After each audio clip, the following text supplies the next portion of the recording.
అమలు చేయబడుతున్న కార్యక్రమాల్లోకెల్లా అంటే ఈ పనికి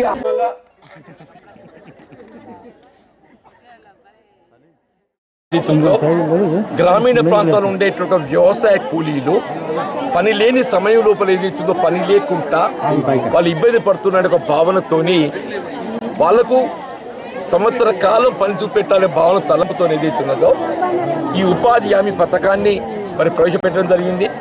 ఈ ఉపాధి హామీ పథకంతో రెండు దొరుకుతుంది. ఒకటి ఏదైతుందో కూలీలకు పని లభిస్తుంది, రెండవది ఏదైతుందో మనం ఆస్తులు సమకూరుతున్నాయని చెప్పండి ప్రభుత్వానికి. ఇవాళ ప్రభుత్వం అమలు చేసి తెలిపెట్టే ఏ కార్యక్రమం కానివ్వండి, ఇవాళ ఇక్కడ వీళ్ళు ఏం చేస్తున్నారు, గుంతలు తీస్తున్నారు. ఈ గుంతలతో ఏమవుతుంది, వర్షం పడేటువంటి ఒక నీరు ఏదైతుందో భూమిలో ఇంకి భూగర్భ జల మట్టం పెరిగి వస్తాయి. భూగర్భ జల మట్టం పెరిగి వస్తాయి. ఇలా హరితహారం ఉంది, హరితహారం గుంతలు తీయాలంటే కూడా ఈ మన కూలీలు ఉపాధి హామీ కూలీలే, చెట్ల నీరు పోయాలని కూడా ఉపాధి హామీ కూలీలే.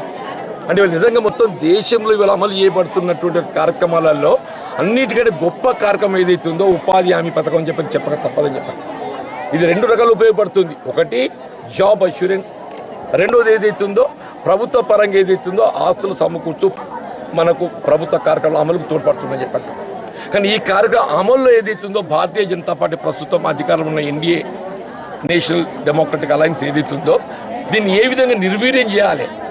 సాధారణ బడ్జెట్ 10 సంవత్సరం 10% పెరుగుతుంటుంది.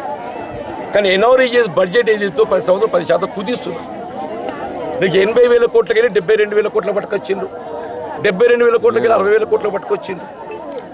దాంతో ఏంటి, ఏ విధంగా ఈ కార్యక్రమాన్ని ప్రోత్సహించాలన్నా నిర్వీర్యం చేసేట కుట్ర కొనసాగుతుందని చెప్పండి. ఉపాధి హామీ పథకం మరింత బలోపేతం కావాలంటే ఇది జాతీయ స్థాయిలో కాంగ్రెస్ ప్రభుత్వం ఏర్పడడం ఆవశ్యకత ఉందని చెప్పండి. మరి 100 రోజుల పనిదినాలు ఇప్పుడు నేను పేర్కొన్నా కదా, అది ఏంటి, రోజంతా పనిచేస్తే కొన్ని సందర్భాలలో అది పూర్తి స్థాయి లోపల పనిచేయడం జరగలేదని చెప్పని ఆ వేతన కూలి ఏదైతుందో దాన్ని కోత పెడుతుంది. ఆ 100 రోజులు ఏదైతుందో మీరు పని దినాలకు వేతనాన్ని ముడిపెట్టాలి, వేతనాన్ని ముడిపెట్టాలి. ఇలా 300 కల్పించాలని చెప్పి తలుస్తున్నా కానీ 300 × 100 కనీసం 30,000 రూపాయలు సంవత్సరానికి కూలిపడే విధంగా సీలింగ్ పెట్టి రేపు 30,000 స్థానే 400 రూపాయలు కల్పింప చేయాలని చెప్పని కాంగ్రెస్ పార్టీ ఆలోచిస్తుంది. వీళ్ళు పెరిగిన నిత్యావసర వస్తువుల ధరలకు అనుగుణంగా ఏదైతుందో 300 స్థానే 400 చేయాలని చెప్పి సంకల్పిస్తుందని చెప్పారు. ఆ 400 రూపాయలు అంటే సంవత్సరానికి ఎంత కల్పింప చేయాలి, 40,000 కల్పింప చేయాలి. ఆ 40,000 కల్పింప చేయబడి మాత్రం ఏదైతుందో మనం ఆశించిన ఫలితం పొందగలుగుతాం చెప్పారు. అట్లా ఇంకోటి ఏమైపోయిందంటే ఈ జాబ్ కార్డ్ అనేది రేషన్ కార్డుతో ముడిపెట్టింది. ఈ రేషన్ కార్డు ఇది గత దశాబ్దం కాలం వెళ్ళి కొత్తగా రేషన్ కార్డు జారీ చేయబడలేకపోవడంతో ఇలా కొత్త సంస్థలు ఏర్పడుతుంది, కొడుకు కూడలు వస్తున్నది. వచ్చినప్పుడు అయితే వాళ్ళు సపరేట్ జాబ్ కార్డు కావాలి కదా, సపరేట్ జాబ్ కార్డు కావాలి, సపరేట్ రేషన్ కార్డు కావాలి కదా. రేషన్ కార్డు లేకపోతే ఏమైపోయింది, ఈ కొత్త జాబ్ కార్డు రావటం లేదు. వీళ్ళ గౌరవ ముఖ్యమంత్రి రేవంత్ రెడ్డి గారు కూడా స్పష్టంగా పేర్కొన్నారు, రాబోయే 2 మాసాల కాలంలో ఆగస్టు 15 లోపు ఏదైతుందో తెలంగాణ రాష్ట్రంలో రేషన్ కార్డు అర్హత కలిగి ఉండి లేనటువంటి వారికి అందరూ రేషన్ కార్డు కల్పింపజేయడం జరుగుతుంది. కొత్తగా జారీ చేసి కల్పింప చేయబడటంతో ప్రభుత్వ సంక్షేమ కార్యక్రమాల అమలు లోపల వాళ్ళకి లబ్ధి అనుకుంటుంది. ఇవాళ ఈ ఉపాధి హామీ పథకం లోపల కూడా ఏదైతుందో వాళ్ళ పని లభించే అవకాశం లభిస్తుందని చెప్పి అంటున్నాను. వీటితో ఏదైతుందో సమ్మర్ అలవెన్స్, ఇలా వేసవి ఇంత మండు టెండర్లు పనిచేస్తున్న చెప్పిన మామూలు విషయం కాదు. వాళ్ళు అనుకూల పని చేయలేరు కాబట్టి ఏదైతే ఒక 35% సమ్మర్ అలవెన్స్ ఇవ్వడం అందులో నిబంధన ఉన్నది. ఆ సమ్మర్ అలవెన్స్ కూడా ఇవాళ అమలు చేయబడటం జరగలేదు సక్రమంగా. ఆ సమ్మర్ అలవెన్స్ అమలు చేయబడే విధంగా కూడా ఏదైతుందో మరి జిల్లా అధికార యంత్రాంగం, జిల్లా కలెక్టర్ గారు ప్రత్యేక దృష్టి చేపట్టాలని చెప్పి అంటున్నాం. ఇలా డ్రింకింగ్ వాటర్ సదుపాయం కూడా చెప్పి అంటున్నాం. 2 రూపాయలు పెద్ద విషయం కాదు. వాళ్ళు స్వయంగా అందరూ కూడా ఎవరి బట్టలు వాళ్ళు తెచ్చుకుంటుండే. గ్రామ పంచాయతీ సమకూర్చాలంటే అది అయ్యే తప్పో ఏదో చెప్పేది. 2 రూపాయల కోసం ఇంత వ్యత్యాసం అని చెప్పి అంటున్నాను. ఇక పని కల్పించేటువంటి యొక్క పనిముట్లు, ఇవాళ పనిముట్లు అనేది ఈ ఎన్ఆర్ఈజీఎస్ కార్యక్రమంలో ఒక అంతర్భాగం అని చెప్పి అంటున్నాం. మీ గడ్డపార కానీ, పారే కానీ, తట్టే కానీ ఇవన్నీ కూడా చెప్పి అంటున్నాను. ఇవన్నీ కూడా పనిముట్లు ప్రభుత్వం కల్పింప చేయాలని చెప్పి అంటున్నాను. ఇలా ట్రాన్స్పోర్టేషన్ కూడా ప్రధానం చెప్పి అంటున్నాం.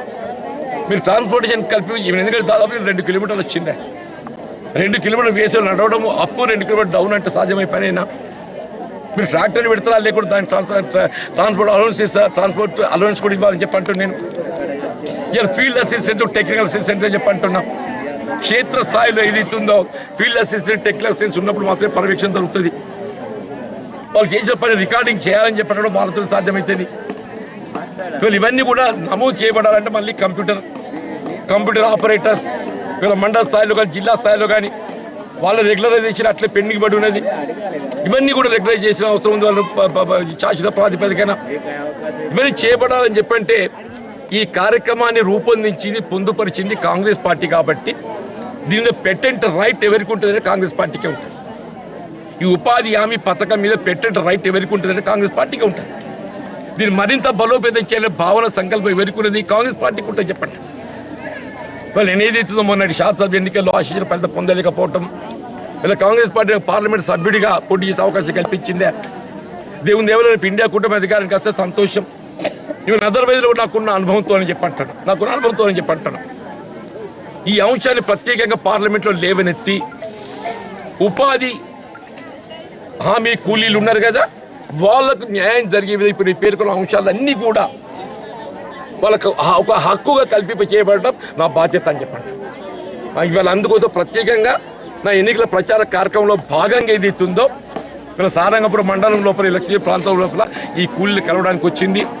మరి వీళ్ళు ఇంతమంది ఆడబిడ్డలు ఏది ఇస్తుందో మరి నాపై ఉండేట అభిమానంతో వాళ్ళందరూ కూడా నాకు అవకాశం కల్పించినందుకు మా ఆడబిడ్డలకు అందరికీ హృదయపూర్వకంగా ధన్యవాదాలు చెప్తూ మరి సెలవు తీసుకుంటున్నా.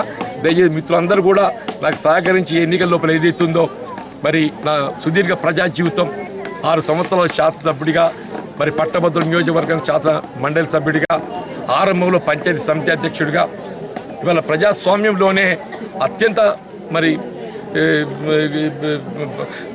చట్టసభ పెద్దది ఏది అంటే పార్లమెంట్. అటువంటి చట్టసభ పోటీ చేస్తున్నాను కాబట్టి దయచేసి అందరూ కూడా నాకు తోడ్పడే అవకాశం కల్పించాలని కోరుతూ సెలవు తీసుకుంటాను. ఓ మిత్రుడు ఏం మాట్లాడుతున్నాడని తెలియాలయ్యా.